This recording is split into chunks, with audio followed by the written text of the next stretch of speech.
This is the story of the Spanish Inquisition, a dark chapter of history shaped by fear, faith, and control, where the pursuit of religious purity left a legacy of terror and tragedy. Welcome to Fall Asleep Too. If long, gentle journeys through history, philosophy, and the stars bring you comfort, consider subscribing so you'll always have another story waiting. Now, get comfortable, let the world grow quiet, and let's get started. Long before the echo of the Inquisition's footsteps crept through the cobbled streets of Spain, the Iberian Peninsula was a mosaic of peoples, beliefs, and kingdoms. It was a land shaped not just by conquerors, but by the intricate dance of cultures: Romans, Visigoths, Moors, and Christians, each leaving behind their imprint in stone, scripture, and spirit. In the early Middle Ages, Spain, or rather, what would become Spain, was not a single nation, but a collection of Christian and Muslim kingdoms. By the 8th century, most of the Iberian Peninsula was under Muslim rule, a civilization often referred to as Al-Andalus. Here, Muslims, Jews, and Christians lived together in a delicate, though far from perfect, coexistence, a time often idealized as la convivencia. In cities like Córdoba and Toledo, one could find libraries filled with Greek and Arabic texts, bustling markets rich with spices and silks, and scholars who translated ancient wisdom from Arabic to Latin, preserving knowledge that would otherwise have been lost. But beneath this surface of multicultural harmony, tensions simmered. Power struggles between Christian kingdoms in the north and Muslim territories in the south ebbed and flowed like the tide. And as the centuries passed, the balance began to shift. By the 13th century, Christian reconquest, or la Reconquista, was in full swing. Kingdoms like Castile, Aragon, and Leon pushed southward, gradually reclaiming lands from Muslim control. It was during this time that the seeds of religious uniformity began to be sown, though the flowering of intolerance would come later. The year was 1483, and fear had taken root like ivy on stone. Across Spain, the whispers had begun to thicken. First in the plazas, where merchants exchanged news with glances more than words. Then in the chapels, where sermons took on a new edge, harsher, more urgent. And finally in the households of converted families, where silence was no longer a form of modesty, but a form of survival. This was the year Thomas de Torquemada was appointed as the first Grand Inquisitor of Castile and Aragon. His name would in time become legend, not for acts of heroism or compassion, but for the cold efficiency with which he built one of the most feared institutions in the history of Europe. Torquemada was no brute. He was not a soldier, nor a man who relished violence. He was, in many ways, the opposite: quiet, ascetic, devoted to prayer. But his devotion came with a cost. He believed in purity, not just of faith, but of soul, of society. He believed that Spain, to fulfill its divine destiny, had to be spiritually unified, and for him, that meant rooting out every trace of heresy. He had no illusions about the difficulty of this task. The Moors had ruled parts of Spain for centuries. Jews had lived there for over 1,000 years. The Christian kingdoms themselves were a patchwork of dialects, customs, and cultures.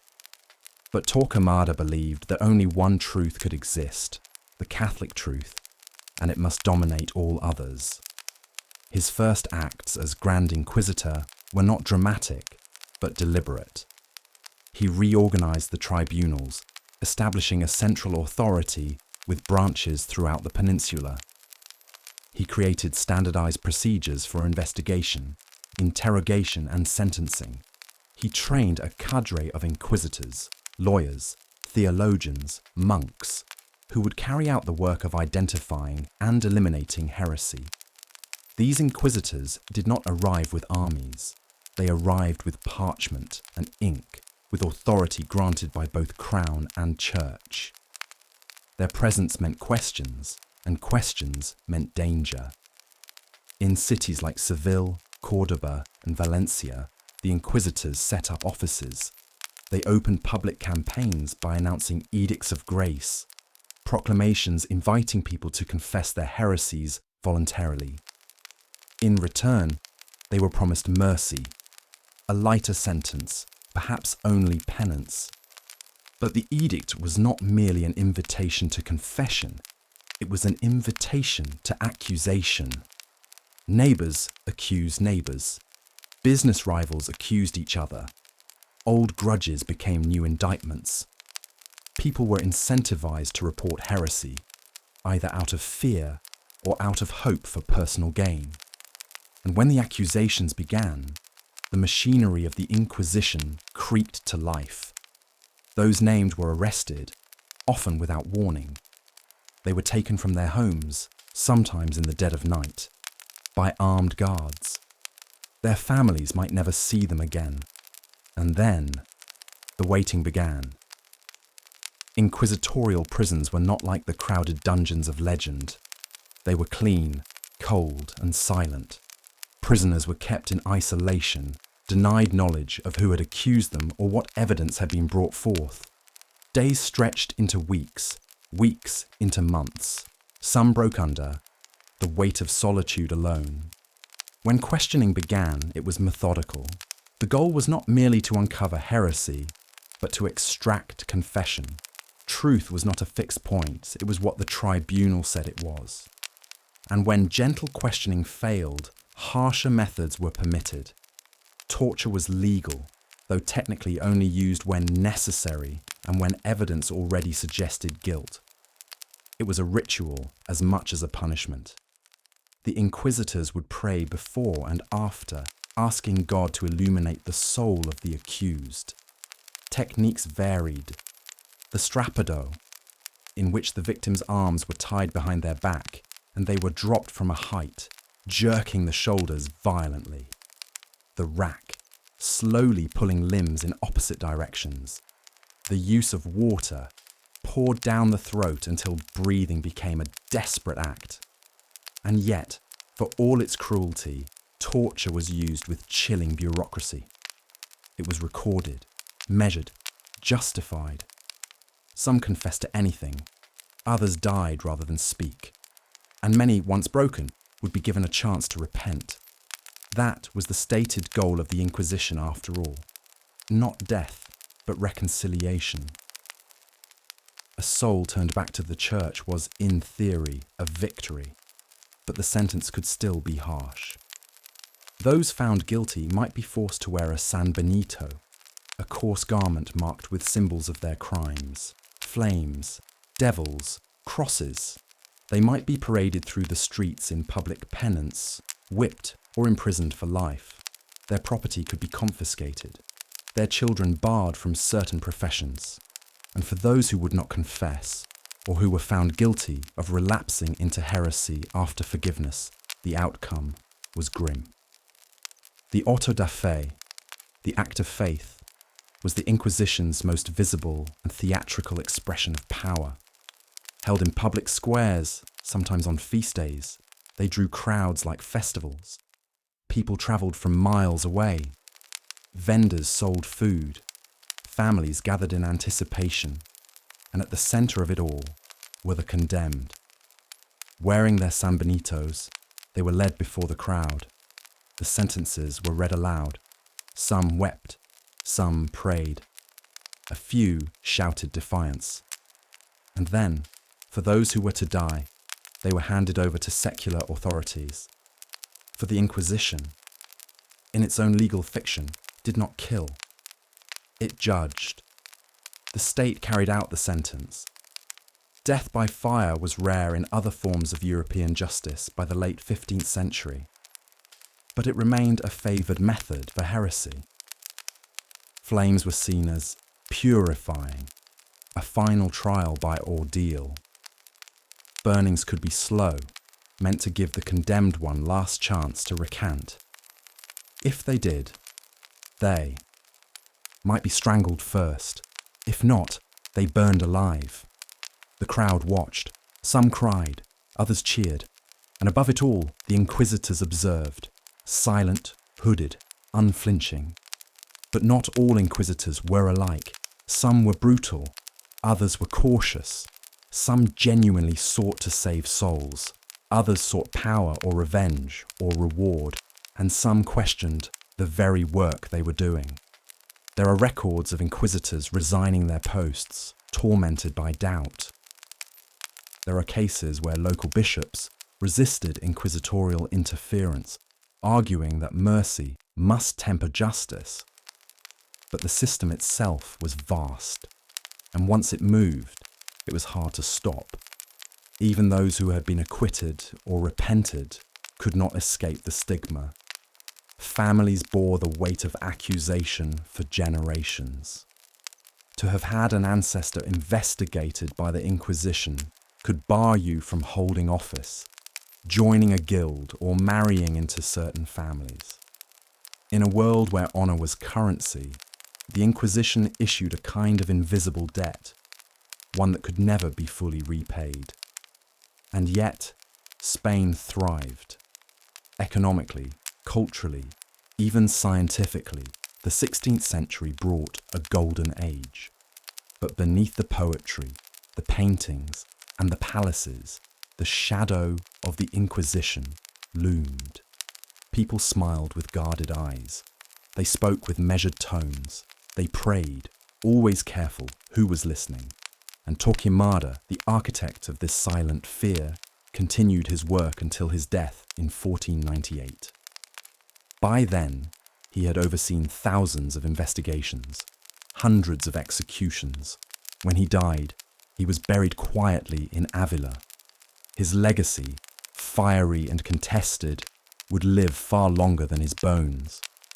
By the dawn of the 16th century, Spain was in the midst of transformation. The Reconquista had ended. Granada, the last Muslim stronghold on the Iberian Peninsula, fell to the Catholic monarchs in 1492, the same year Columbus sailed west, and the same year Spain's Jewish population was ordered to either convert or leave. To many Spaniards of the time, this was not simply politics, it was destiny fulfilled. Spain, once fractured by faiths and kingdoms, was now united under the banner of Catholicism. The church bells rang from the Atlantic coast to the Pyrenees. Cathedrals soared. And beneath that glittering vision of unity lay a different kind of truth, a forced sameness born from exile, suspicion, and fear. The Inquisition, now fully institutionalized, became the gatekeeper of that unity. But even as the last Jews and Moors were pushed out or absorbed into Christian society, the Inquisition's work did not diminish. In some ways, it intensified. The conversos. A new term had entered the Spanish lexicon. Converso, a person of Jewish or Muslim origin who had converted to Christianity, voluntarily or otherwise. And while official doctrine insisted that all Christians were equal in the eyes of the Church, society said otherwise. Conversos were watched, whispered about, inspected. They were accused of being Christians in name only, of secretly lighting Sabbath candles, whispering Hebrew prayers at night, or observing old fasts in secret. Some of these accusations were true, many were not. The fear of crypto-Judaism, that is, the practice of Jewish customs in secret, became the primary obsession of the Inquisition throughout the early 1500s. Entire families were arrested on vague suspicions. A woman who refused to eat pork, a man who did not cross himself at the right moment, a child who mentioned an unfamiliar prayer. These were seen not as quirks, but clues. And once suspicion began, it was hard to escape. The inquisitorial trials were secret. The accused were not told who had denounced them. Evidence was rarely shared. Defense was nearly impossible. And so many confessed to crimes they never committed, simply to make the torment end. In Seville, Toledo, and Córdoba, the prisons swelled. San Benito's penitential garments began appearing in public again. Markets were filled with whispers, and in the plazas, the fires burned. The Moriscos. Not long after, the focus of the Inquisition expanded again, this time to the Moriscos, or Muslims who had converted to Christianity.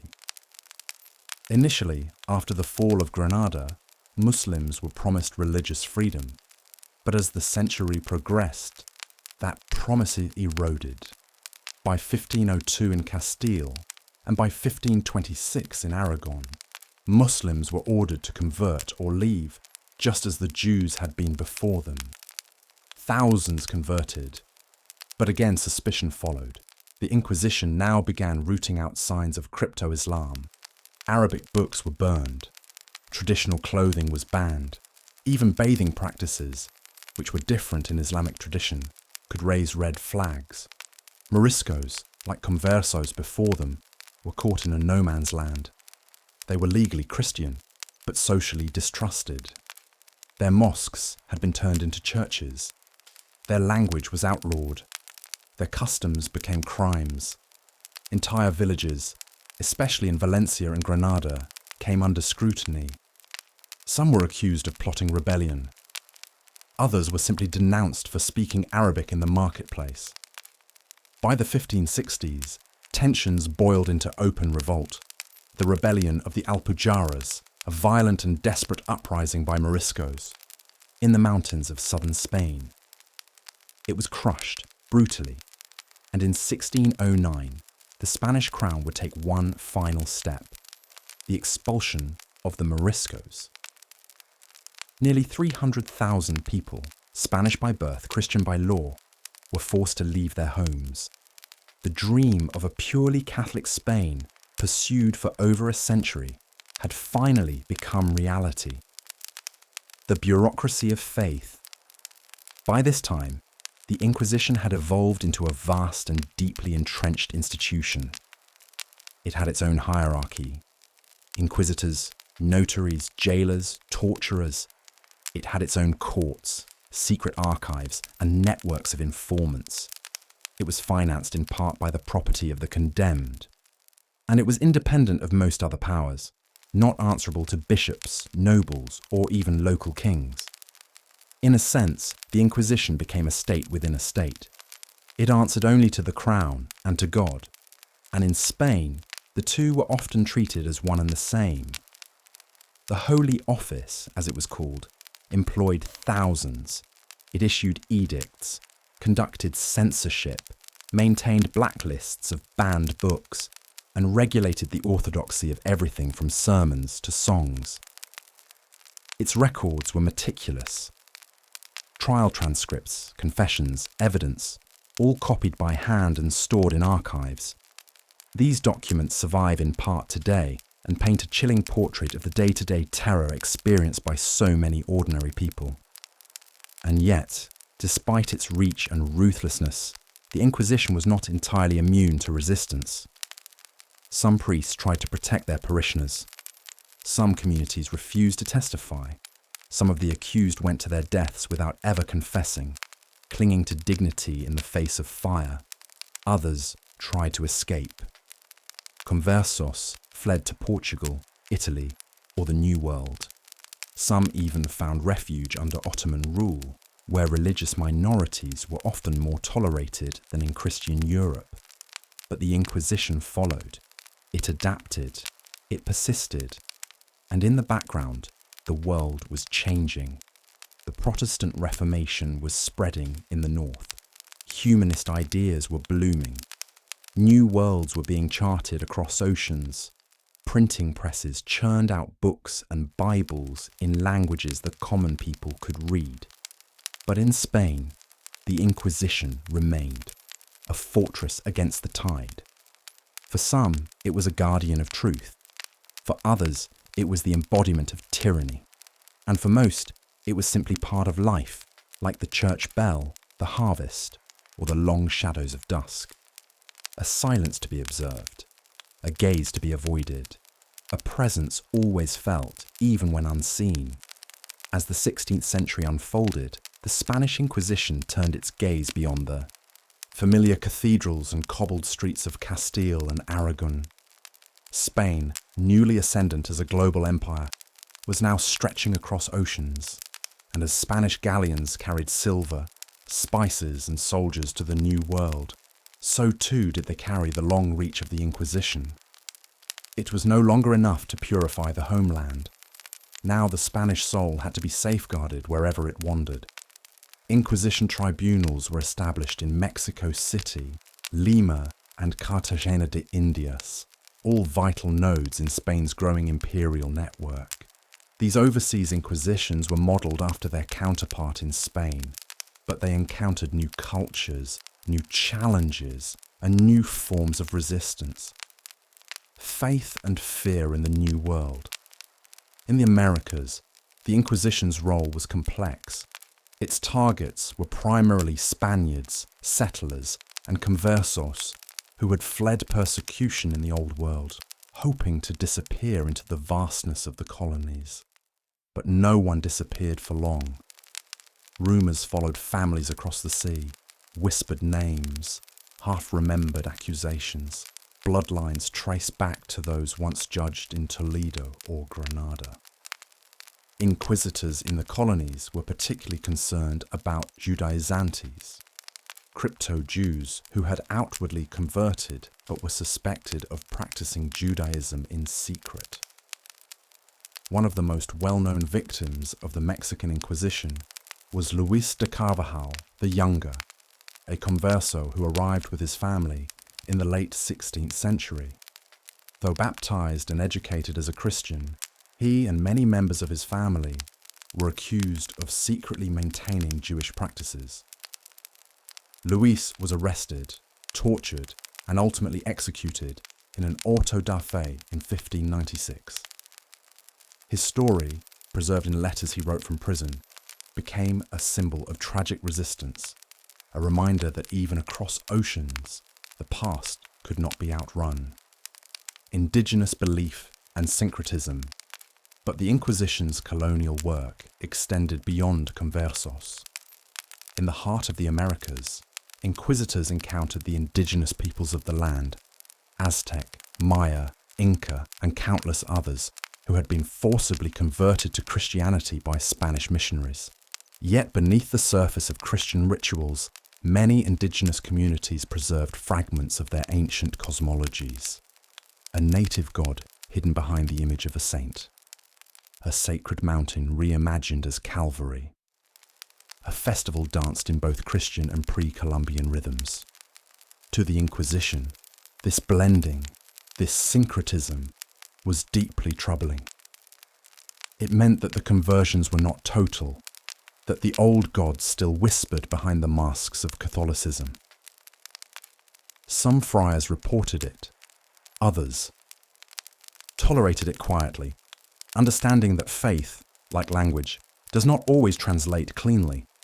But when the Inquisition intervened, it did so with familiar tools: interrogation, confession, public shame, and punishment. In Peru and Mexico, records show trials for idolatry, superstition, and sorcery. Sometimes sacred objects, feathers, statues, carvings, were burned in the plazas. Other times, entire villages were warned to abandon their pagan ways under threat of excommunication, or worse. The book and the flame. Meanwhile, back in Spain, the Inquisition turned inward once more. Its new obsession, ideas. The printing press, once hailed for its ability to spread the gospel, had become a threat. Books from Protestant lands began trickling into Spain. Translations of the Bible, theological treatises, humanist writings, even science texts that hinted at a universe not centered around Earth. And so, the Inquisition became not just a tribunal of souls, but a censor of knowledge. A growing index of prohibited books listed thousands of titles deemed dangerous, heretical, or subversive. Works by Erasmus, Galileo, Copernicus, and many others were banned. Owning them could bring scrutiny, Lending them could bring arrest. Inspectors raided homes, libraries, and shops. Scholars tread carefully. Universities narrowed their curricula to remain in safe theological waters. The vibrant intellectual currents flowing through Italy, France, and the Low Countries were reduced in Spain to a trickle. This was not ignorance. It was control. A deliberate narrowing of acceptable thought. An attempt to protect the Spanish soul, not just from foreign faiths, but from foreign questions. Inquisition and identity. By the 17th century, Spain was a paradox. It had the largest empire in the world, stretching from Europe to the Americas, from the Philippines to North Africa. Its fleets brought back gold, spices, and slaves. Its painters, like Velázquez and El Greco, dazzled the courts of Europe. Its monarchs commanded awe and fear, and yet, beneath that power lay a rigid system of suspicion and stratification. The Inquisition had helped build this system, brick by fearful brick. Through its courts and edicts, it had created a world where lineage, blood, and ancestry mattered more than ever. It wasn't enough to be Catholic. One had to be Old Christian, free of any trace of Jewish or Muslim ancestry. This obsession gave birth to a concept unique to Spain: limpieza de sangre, purity of blood. To hold certain offices, enter religious orders, or join elite institutions, one had to prove there. Lineage was free of taint. Family trees were scrutinized like legal documents. An accusation against a great-grandfather could doom your future. It wasn't about faith anymore. It was about identity, about who was truly Spanish and who could never be. The long silence. By now, the auto da fe had become ritualized, less frequent, but still theatrical. People still gathered in plazas to witness the condemned. Processions still wound through the streets, but the fear had changed. It was no longer a sudden terror, like a storm or a plague. It was quieter, deeper, a learned silence passed down through generations. Families taught their children not to ask questions. Scholars learned to read only what was safe. Artists painted saints and stayed away from metaphor. Priests preached certainty and avoided the swirling ambiguities of doubt. The Inquisition was no longer a flame. It was an atmosphere, invisible, pervasive, shaping every breath. As the 1600s progressed, the Spanish Inquisition reached what many historians consider the peak of its influence. No longer a rising force, it had settled into permanence, a fixed institution embedded into the very heart of Spanish life. The flames of its early fervour still flickered, but they now burned beneath layers of ceremony, bureaucracy, and routine. It was an empire of paper and silence, of whispered denouncements and cold archives, where the fear was no longer explosive, but atmospheric. To be born in Spain was to be born beneath its shadow, a routine of judgment. In towns across the peninsula, the presence of the Holy Office was as ordinary as the parish priest or the tax collector. The process was familiar. An edict of faith might be read aloud during Sunday Mass, encouraging parishioners to report heresy. A subtle phrase, "if you know of anyone." Enough to plant seeds of doubt in even the most trusting of hearts. A week later, a merchant might disappear. A widow might be visited by men in dark robes. A child might be summoned to testify against their teacher, their uncle, their friend.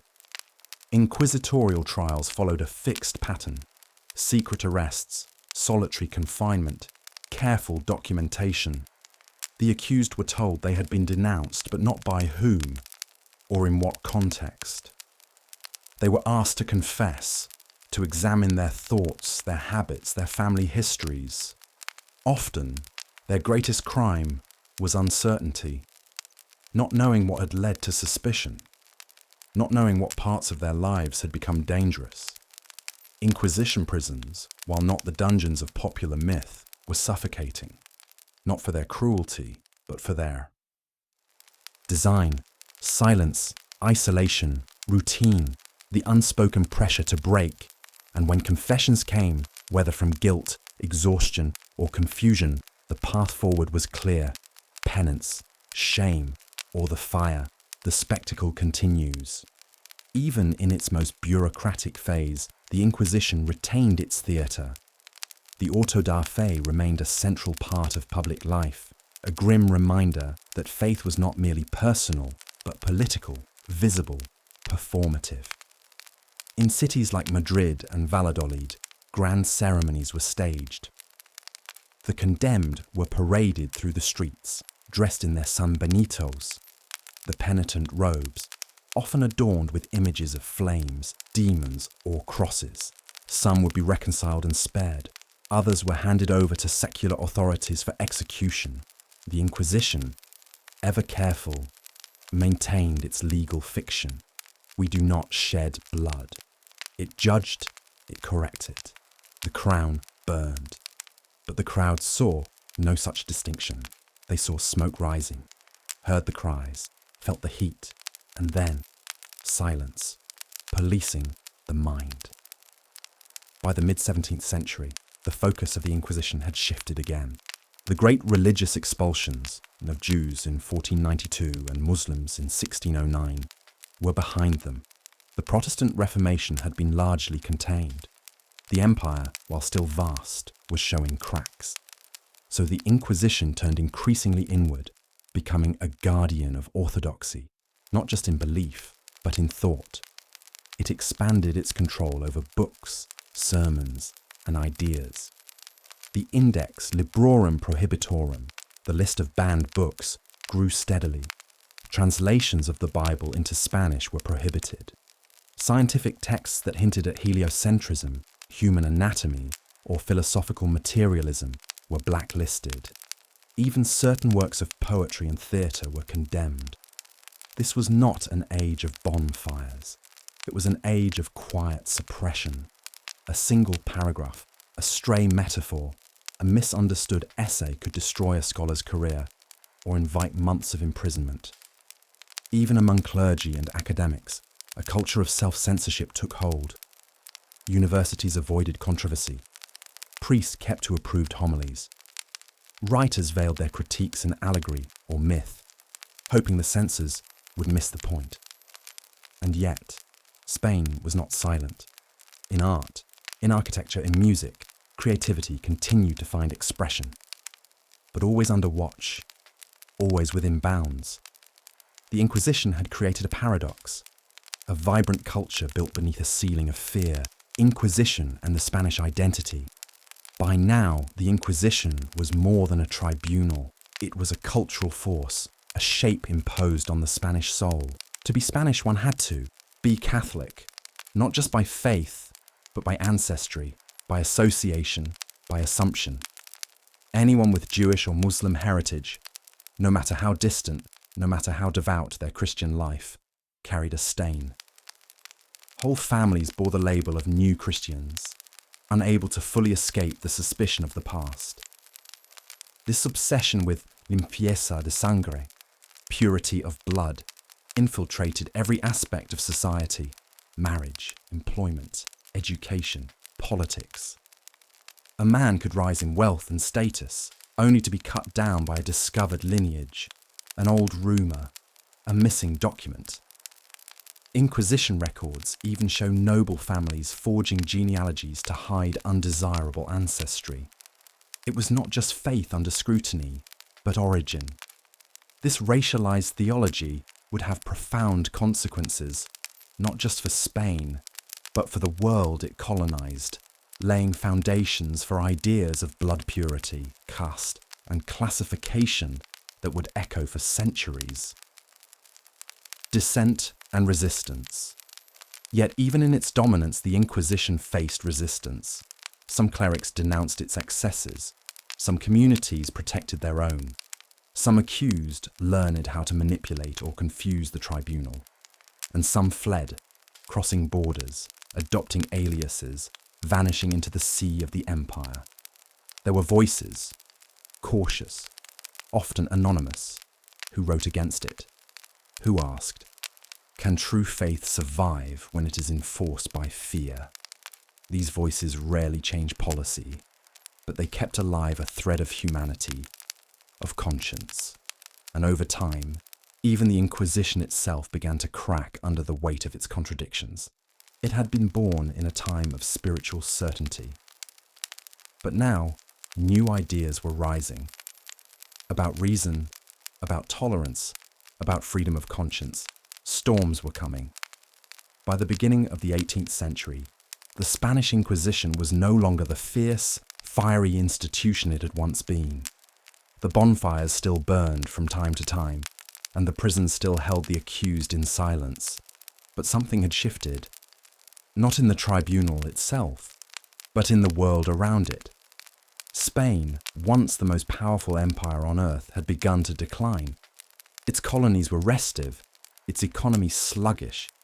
Its royal line, the Habsburg dynasty, had come to a complicated and childless end in 1700, igniting the War of Spanish Succession, a conflict that drained the nation of resources and left behind a fractured crown. The new ruling family, the Bourbons, imported from France, brought with them ideas that would have once been unthinkable in the age of Torquemada. Centralization, modernization, enlightenment. The new kings, beginning with Philip V, were still Catholic, still traditional, but increasingly skeptical of the Inquisition's power. They saw it not as a guardian of faith, but as a hindrance to progress. And they were not alone. Enlightenment and the Spanish soul. Across Europe, a new wind was blowing. The Age of Enlightenment was awakening in salons, universities, and coffee houses.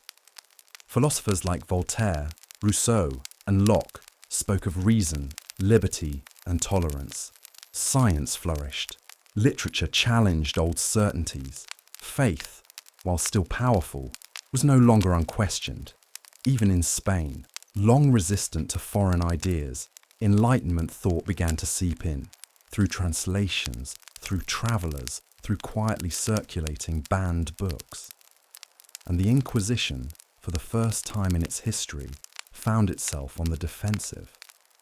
It was no longer protecting Spain from external heresies. Protestantism was no longer a threat. The Jews and Muslims had been expelled or forced into assimilation generations ago. What remained now were ideas, and ideas, unlike people, could not be interrogated, tortured, or burned into silence. The Inquisition responded the only way it knew how, with censorship. It expanded its index of prohibited books. It surveilled professors, questioned publishers, and excommunicated printers who dared to circulate forbidden texts. But the tide was turning. The thinkers it condemned were not heretics. They were philosophers, statesmen, scientists, and even some in the Spanish court began to ask, are we still burning books while the rest of Europe builds libraries? Reform and resistance. In the 1700s, a number of Bourbon monarchs, most notably Charles III, sought to reform and modernize Spain. They built roads, founded academies, improved trade policy, and tried to bring Spain into alignment with the rational, centralized states emerging elsewhere in Europe. And as part of these reforms, they began curtailing the power of the Inquisition. It was subtle at first. Fewer trials, reduced funding, royal oversight. But the message was clear. The Inquisition was no longer untouchable. Under Charles III, censorship laws were relaxed. Jesuits, a powerful religious order with close ties to the Inquisition, were expelled from Spain in 1767, accused of disloyalty and political manipulation. It was a seismic moment, signaling that even the most sacred institutions could be questioned, dismantled, or reshaped. The Holy Office remained, but it had become more symbolic than powerful. A relic of an earlier age, presiding over fewer cases, issuing milder punishments, and struggling to justify its relevance in an age of telescopes, treatises, and talk of individual rights. Inquisition and the Americas. Meanwhile, across the Atlantic, the colonies were stirring. In New Spain, in Peru, in the Caribbean, Spanish subjects born in the Americas were increasingly discontent. They faced discrimination from peninsulares, Spaniards born in Europe, and had little control over their own governance. The Inquisition remained present in the colonies, but its reach was weakening. Enlightenment ideas, smuggled in through books and sermons, fueled early independence movements. And when revolution finally came, in Mexico, Venezuela, Argentina, and beyond, it came with an implicit rejection not just of monarchy, but of inquisitorial rule. The old power structures were crumbling, and the Inquisition, once a tool of empire, was now a symbol of oppression. The French invasion and a temporary end. In 1808, the French Emperor Napoleon Bonaparte invaded Spain and placed his brother, Joseph Bonaparte, on the throne. The war that followed, the Peninsular War, devastated the country, ignited nationalist resistance, and exposed deep fractures in Spanish society. But Napoleon brought with him the ideas of the French Revolution: liberty, equality, and secularism. One of Joseph's first acts was to abolish the Inquisition in Spain. For a moment, it seemed that the long night had ended. But when Napoleon was driven out in 1814, the Spanish monarchy was restored. And with it, the Inquisition returned, revived by the conservative King Ferdinand VII. It was a desperate gasp, a final flare of reactionary power. But the world had changed too much. The final years. By the early 19th century, the Inquisition was a shell of its former self. Its trials were rare, its methods outdated, its authority challenged. In 1820, during a wave of liberal uprisings, it was abolished again. 3 years later, it was reinstated. And finally, in 1834, Queen Isabella II issued a royal decree that brought the Spanish Inquisition to a formal and permanent end. After 356 years, the tribunal was gone. Its prisons were emptied, its archives locked away, its symbols, the San Benito, the edict, the seal, were relegated to museums and memory. The Inquisition, once the guardian of the Spanish soul, was now a ghost. The Spanish Inquisition had died, legally, institutionally, politically, in 1834. But like all great instruments of fear and power, it did not disappear cleanly. Its legacy lingered, not in the statutes of kings or the sermons of priests, but in the cultural and psychological memory of a nation. In village squares and family stories, in dusty books and unmarked graves, the echo of its presence remained. And in many ways, it still does. A hidden past. In the years following its abolition, Spain moved cautiously into the modern age. The monarchy endured, but weakened. Revolutions flickered and failed. Industrialization crept in slowly. Political ideologies began to ferment. Liberalism, nationalism, socialism, each promising to remake the country in a different image. But the shadow of the Inquisition shaped how these ideas were received. For centuries, Spaniards had been trained, consciously and unconsciously, to be cautious with truth, to speak carefully, to hide dissent behind ritual, to associate criticism with danger. Even as freedom of thought grew more accepted in Europe, in Spain there was often hesitation. Intellectuals whispered. Writers masked their critiques in historical fiction or allegory.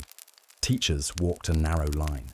Entire generations had learned to survive by silence, and within that silence, the stories of the Inquisition began to fade, not out of ignorance, but out of instinct. In families descended from conversos or moriscos, memories were quietly preserved, not in public declarations, but in habits, recipes, names, an odd phrase, a sense of caution passed from parent to child. In rural towns, people still recalled names of ancestors who had been questioned, punished, or exiled. Some records had been lost, others destroyed, but the stigma remained. It was no longer legally relevant, but socially, culturally, it had weight. From history to myth. By the 20th century, the Spanish Inquisition had taken on a different kind of life, no longer as a real institution, but as a symbol. Outside of Spain, it became shorthand for religious tyranny, for the abuse of power in the name of purity. It appeared in literature, in political discourse, in satire. In 1907, American historian Henry Charles Lear published his exhaustive work, A History of the Inquisition of Spain, drawing on thousands of archival documents. It shocked many readers in the English-speaking world, not because the facts were new, but because they confirmed what had long been whispered, that a state could bend faith into fear with terrible efficiency. In popular culture, the image of the Inquisition became more dramatic, more theatrical. Torture devices, dungeons, and executions, some real, many exaggerated, became icons of medieval cruelty. In 1970, the British comedy group Monty Python created their famous sketch, Nobody Expects the Spanish Inquisition, a surreal, absurdist parody that turned one of history's darkest institutions into a joke. And in that strange twist, the Inquisition, once feared, became a punchline. It was no longer seen as real, but unreal, as if such things could not truly have happened, as if the past were too grotesque to be believed. But of course, it did happen. The archives speak. In the quiet of modern Spain, the real story of the Inquisition began to re-emerge. Not in flames, but in paper. The archives of the Holy Office had survived. Thousands upon thousands of pages. Handwritten records of trials, testimonies, confessions, edicts. These documents, stored in Madrid and across various regional centres, became the foundation for a new wave of historical scholarship. And what they revealed was both sobering and deeply human. Not only the brutality, though that was present, but the mundanity, the slow machinery of suspicion, the quiet destruction of lives not through violence, but through pressure, the long reach of bureaucracy, the subtle manipulation of belief. They revealed the lives of those once forgotten, women accused of witchcraft for using herbs, artisans imprisoned for offhand remarks, priests punished for private doubts, families torn apart by anonymous denunciations, children made to testify against parents. And they revealed how power sustains itself, not just through force, but through ritual, through fear, through law, wrapped in divine language. Historians began publishing new accounts, re-examining the myths, separating exaggeration from truth, but also reaffirming what had always been feared, that for hundreds of years, Spain had lived under a veil of surveillance, one that reached into the soul. Spain reflects. By the late 20th and early 21st centuries, Spain had changed dramatically. After the long dictatorship of Francisco Franco, which itself bore echoes of inquisitorial control, Spain transitioned to democracy. Freedoms of religion, press, and expression were protected. The Catholic Church lost its official status. Universities reopened their archives and expanded their curricula. And slowly, Spaniards began to talk about the Inquisition, not as a fable, but as part of their heritage. Exhibitions were held, monuments acknowledged, School curriculums were revised. Survivors' descendants came forward with family histories, filling in the gaps.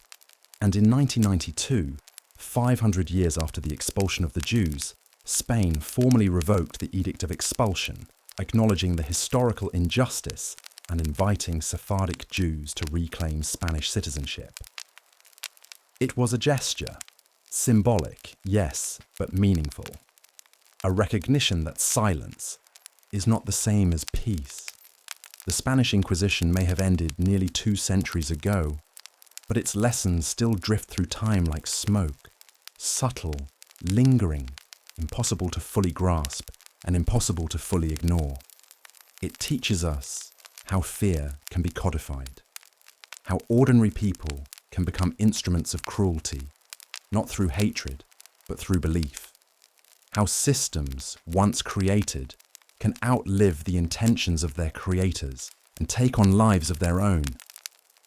But it also teaches us about resilience. For every story of silence, there is a story of endurance. Families who held onto fragments of identity.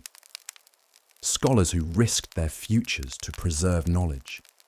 Communities who protected their own, even at great cost. The Inquisition, for all its vastness, never fully extinguished the human spirit. And in its wake, Spain emerged not as a purified nation, but as a complex one, layered with contradictions, shaped by centuries of struggle between authority and truth, between conformity and conscience. In the quiet cathedrals of Spain today, tourists light candles where inquisitors once passed judgment. In old city archives, scholars now gently turn the same pages that once sealed the fate of accused souls. But modern Spain does not carry the Inquisition in its laws or courts. It carries it in memory, in nuance, in architecture and echo. What was once spoken in fear is now studied in freedom. Yet the mechanisms, surveillance, censorship, enforced orthodoxy, are not artifacts of history. They remain risks wherever power meets dogma without restraint. The story of the Inquisition is not simply a Spanish story.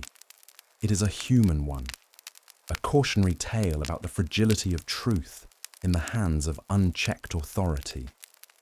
The Spanish Inquisition began with a promise: to purify, to protect, to preserve the soul of a nation. But in trying to cleanse, it wounded. In trying to save, it silenced. And in seeking truth, it often destroyed it. For over 350 years, it touched every corner of Spanish life.